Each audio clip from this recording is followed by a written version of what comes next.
giant insects of the Carboniferous period explored when giant insects like the dragonfly Meganeura and the millipede Arthropleura ruled the land and skies.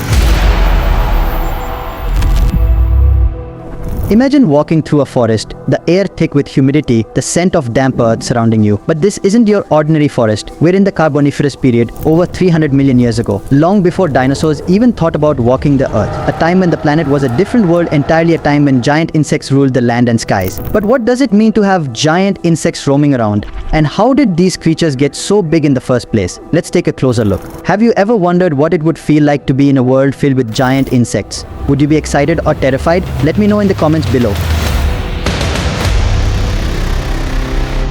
Meet Meganeura, the giant dragonfly of your prehistoric nightmares. With a wingspan as wide as an eagle's, Meganeura was one of the largest flying insects to ever exist. Just imagine sitting in your backyard and suddenly a dragonfly the size of a seagull lands next to you. What would you do? Pretty crazy to think about, right? Back then, the world was teeming with life. Oxygen levels were at an all-time high, about 35% compared to today's 21%. This extra oxygen allowed these insects to grow so large. Can you imagine if we had that much oxygen today? How big do you think modern insects could get? Drop your guesses in the comments below. If you could see a giant Meganeura flying in the sky today, what would your reaction be? Would you be amazed or want to run for cover?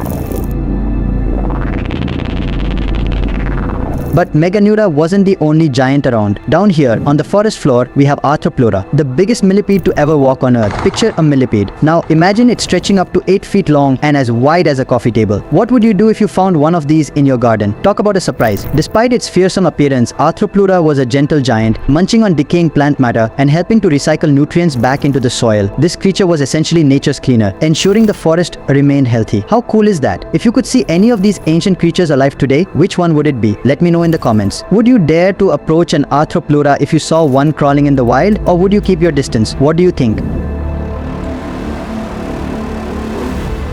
The Carboniferous period was a time of giants, a period when nature seemed to be experimenting with size. It was a world where the air you breathed was thicker, where the plants towered above you, and where insects were the rulers of the land and sky. But why did these giants eventually disappear? Climate changes, a drop in oxygen levels, and the rise of new predators played a part in their downfall. Nature has a way of balancing itself out, right? If you could travel back in time to witness the Carboniferous forest in person, would you take the chance? What do you think you'd see or hear first?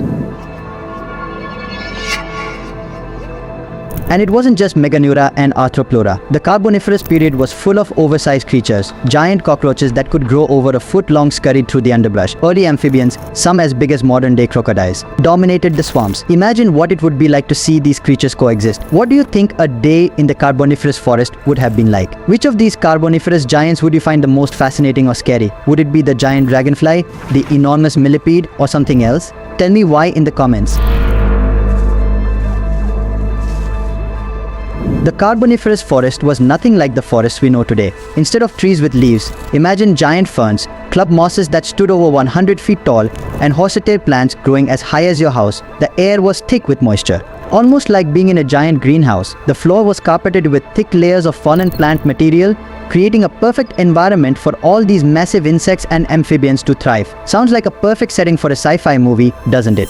If you could explore any part of the Carboniferous forest, where would you go first? The towering ferns, the swamps, or the dense underbrush?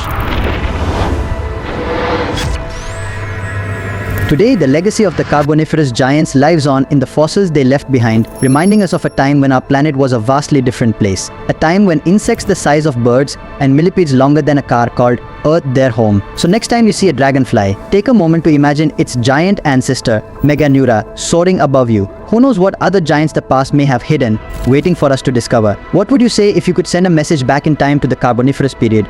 Would you warn them about the changes to come or simply marvel at their size? Thanks for watching, fellow time travelers. If you enjoyed exploring the world of giant insects from the Carboniferous period, hit that like button and subscribe to the Universe Saga for more deep dives into our universe's mysterious and magnificent history. And hey, what do you think? Should we bring back giant insects for a day just to see what it's like? Comment below with your thoughts. Until next time, keep exploring, keep imagining, and never stop being curious.